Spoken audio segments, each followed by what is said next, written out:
Hey everyone, and welcome to another episode of Populist Apologetics. Today, I wanted to talk about an event that's been going on in the southern and midwestern United States, but specifically in Texas. So, many of you know that climate change and global warming is a major issue, but there are definitely a lot of people in the United States, sadly, who aren't aware that climate change is a major issue that needs to be addressed. And so, basically, what we've seen happen in the past few years is that there's been anomalies in terms of weather and climate throughout the United States. For example, fires in California have been getting a whole lot worse. Hurricanes that have been hitting the eastern, like the southern eastern coast, have become a whole lot worse.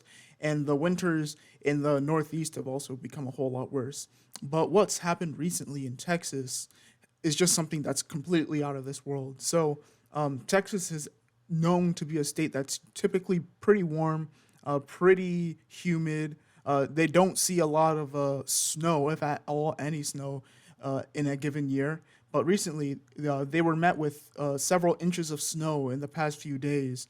And the thing is, since they weren't expecting to ever get that much snow, their infrastructure just wasn't ready for it. So now, what's been going on is that there have been a lot of people in Texas throughout the entire state who don't have power because the power lines weren't designed to be to withstand the cold and like to withstand freezing and stuff like that.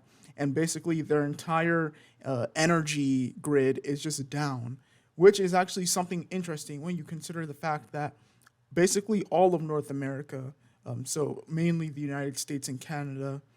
I know like Mexico and Central America are part of North America, but I haven't really looked into their infrastructure when it comes to electricity. But like just the United States and Canada, right? Most of it is actually connected into three main grids. So there's the eastern grid, there's the western grid, and there's like a Quebec grid, which is kind of funny. I think it's because Quebec has a lot of hydropower, so they have their own thing going up on there. But for the rest of the United States and Canada, there's an eastern grid and there's a western grid, and they meet somewhere in the middle. And the funny thing is, Texas is actually somewhere in the middle of this landmass. But Texas, it being super independent and wanting to do things on its own, actually has its own power grid. And so, since this snowstorm has been hitting Texas and all the other states as well, the other states that have been getting hit, since they were mostly on the eastern part of the grid, they've been getting help from states like, Florida, the Carolinas, Virginia, New York, New Jersey. They've been getting help from those states, helping them lend energy out so that they don't go into the dark. But the thing with Texas is that since it's on its own, and most of the energy in Texas is privatized, there are now millions of people without energy or power in the state of Texas. And the sad thing is that it's disproportionately affecting people who are of lower income, people who are working class, and people who are of color. And so, what's been going on in terms of what the politicians and the leadership in Texas have been saying about this is that they've been basically saying, "Oh, this proves that global warming doesn't exist. In fact, I wish there was global warming because it's so cold right now." But the thing is, when it comes to climate change, it's not specifically just global warming, right? If one part of the Earth gets warmer, it's not. It doesn't necessarily mean that all of the entire planet is going to get warmer at the same time.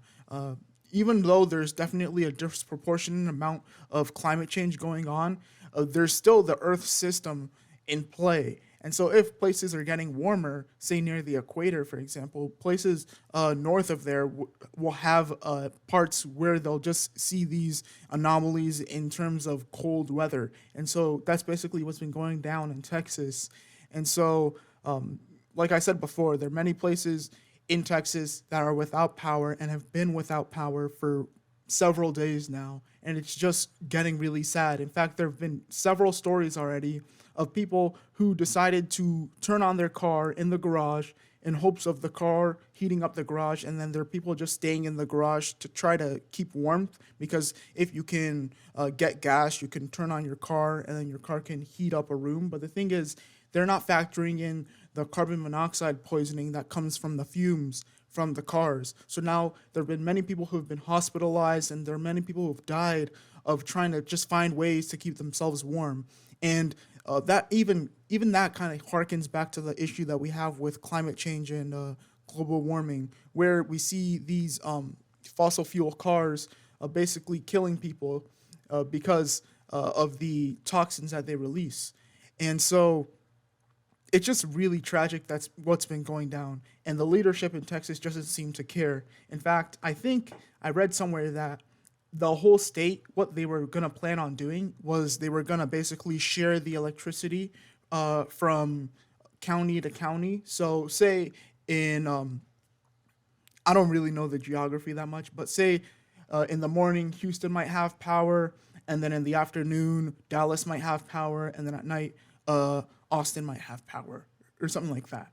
And basically, they've been doing that more or less. But the thing is, the places that are getting power are disproportionately places with higher income, places that don't house the working class. So now we've been seeing a lot of people who have voted in these Republican lawmakers basically become betrayed by these Republican lawmakers who don't care about them. And this is the exact sentiment that gave rise to people like Donald Trump in 2016. Republicans acting very brazen, acting very greedy when it comes to infrastructure and the public good. And hopefully this will be a wake-up signal to many Texans that these people that they voted for don't really have their interests at mind and in heart, and they were just using scare tactics of socialism and communism and things like that to scare them away from voting for candidates who are more progressive and have more progressive economic policies. And I guess the last thing that I want to mention in this video is the liberal and the leftist response. So many leftists mostly see this as an opportunity to, I guess, market social programs and make a case for why the United States needs to adapt more socialist economic policies. And although that is definitely something that should be taken into account, it's kind of a, I guess, wrong place, wrong time kind of thing, in my opinion. And I think what we should be doing now as a country is trying to help the people of Texas get back on their feet and help show the citizens of Texas that they really are Americans at heart, and all that other seceding from the Union stuff earlier this year was just a bunch of bunk. And unfortunately, in terms of liberals, the response that they've been giving, not everyone, but it seems like a lot of people, is that, oh, this is exactly what these Republicans deserve. And it's important to remember that that was the same type of sentiment that they had for you when there were fires in California. We really shouldn't be pointing the fingers at other citizens right now. If anyone should be getting the fingers pointed at them, it's the private energy companies that are being greedy and aren't properly distributing the energy, and the corrupt lawmakers who let these private energy companies get their way in the state of Texas. And yeah, that's basically it for this video. I just wanted to touch upon this. I think it's something that's been really important to talk about. And I'll see you in the next one. Have a good one.